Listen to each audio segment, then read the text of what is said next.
Expert Manoj गैरोलिया हमारे साथ है। मनोज, कितनी बड़ी रिलीफ रहेगी स्पेशली वोडाफोन के लिए ये डेवलपमेंट? देखिए, ऐसा है कि जब डिटेल आएंगे तभी हमें मालूम चलेगा, क्योंकि इसमें जो सबसे बड़ा कॉम्प्लिकेशन है वो ये है कि अभी जुलाई में जो वोडाफोन आइडिया के चेयरमैन थे बिरला जी, तो कुमार मंगलम बिरला ने ऑफर किया था उनकी पूरी 27% इक्विटी सरकार को विदाउट एनी कंसिडरेशन। आपको डिटेल्स दे रही हूँ। टेलीकॉम कंपनियों को कहा गया है आप 4 साल में एजीआर पेमेंट चुकाइए, अपफ्रंट इस समय तुरंत नहीं चुकाने की जरूरत है, 4 साल का समय मिल रहा है। इसमें कॉम्प्लिकेशन ये है कि किस वैल्यूएशन पे सरकार इक्विटी लेगी। ओके, क्योंकि अगर मान लीजिएगा कि कंपनी के चेयरमैन ने बोला है कि मैं फ्री में आपको इक्विटी देने को तैयार हूं या 1 रुपए में देने को तैयार हूं, मिस्टर बिरला ने जो लेटर लिखा था वो ये था कि अपनी 27% इक्विटी वो ऑफर कर रहे हैं सरकार को 1 रुपए में। तो अब जब 1 रुपए में वो 27% इक्विटी ऑफर कर रहे हैं, तो अब सरकार किस वैल्यूएशन पे ये इक्विटी लेगी। अगर हम मार्केट कैप की बात करें तो आज की डेट में वोडाफोन आइडिया की जो मार्केट कैप है वो मेरे ख्याल से जो 3 साल के जो इम्प्लीकेशन होगा, 3 साल के इम्प्लीकेशन के इक्वल होगी या उससे थोड़ी कमी होगी। तो वैल्यूएशन क्या वैल्यूएशन होगा इक्विटी का, उस चीज पे डिपेंड करता है। हो सकता है कि डिटेल में ये चीज दी हो, उसका जस्टिफिकेशन कैसे होगा उसके ऊपर डिपेंड करता है। और जहां तक वोडाफोन आइडिया का सवाल है, वोडाफोन आइडिया के साथ आज की डेट पे बेसिक प्रॉब्लम क्या है? बेसिक प्रॉब्लम है कि कंपनी में जो प्रमोटर्स हैं, प्रमोटर्स ने कंपनी पे पैसा इन्वेस्ट नहीं किया है जिस लेवल का उनको करना चाहिए था।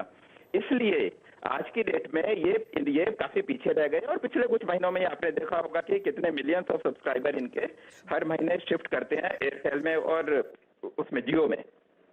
तो ऐसे में क्या होता है कि आज की डेट में कम से कम 40,000 करोड़ रुपए वोडाफोन आइडिया को अपने नेटवर्क को अपग्रेड करने में खर्च करना पड़ेगा। जी हाँ। उसके बाद भी क्योंकि ये पीछे रह गए हैं, सारे के सारे 4G के कस्टमर आज एयरटेल या जियो के पास है, तो जब तक ये अपना नेटवर्क अपग्रेड करेंगे 1 साल 1.5 साल में, तब तक जियो और एयरटेल 5G में जा चुके होंगे। मनोज, एक चीज मुझे ये बताइए, आई अंडरस्टैंड ये 5G में अपग्रेड करना है, वोडाफोन को कैचअप करना है।